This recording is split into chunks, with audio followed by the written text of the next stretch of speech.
So I think the evidence for the importance of behaviour change has been growing. I think in light of the IPCC's 1.5 degree report a couple of years ago, but also other analyses, for example, by the UK Committee on Climate Change, which actually quantifies the amount of behaviour change required to get to net zero, which is it's actually constitutes about 60% of the measures required to get to net zero.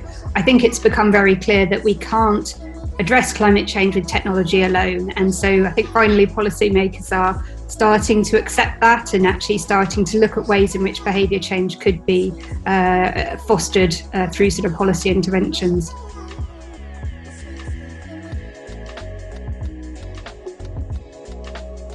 So I think reflecting on the fact that actually there's inequality in society, that some people are emitting more but also have more potential to change their behaviour is a really important point in terms of developing effective interventions to change behaviour. But the second thing is, I think, around kind of the idea of just transitions, which comes out very strongly in the report as well. Because if we look back at how transformation and transition has occurred in the past, very often it has actually exacerbated inequality.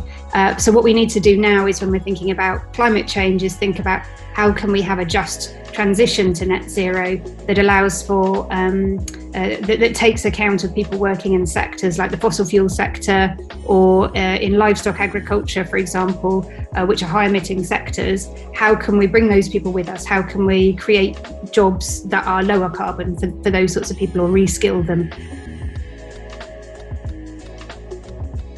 I think the report highlights a number of priority areas, particularly around the types of behaviour that we should be targeting. So, for example, aviation, diet, and heating and cooling. These are some of the top emitting activities, and we really need to focus on those.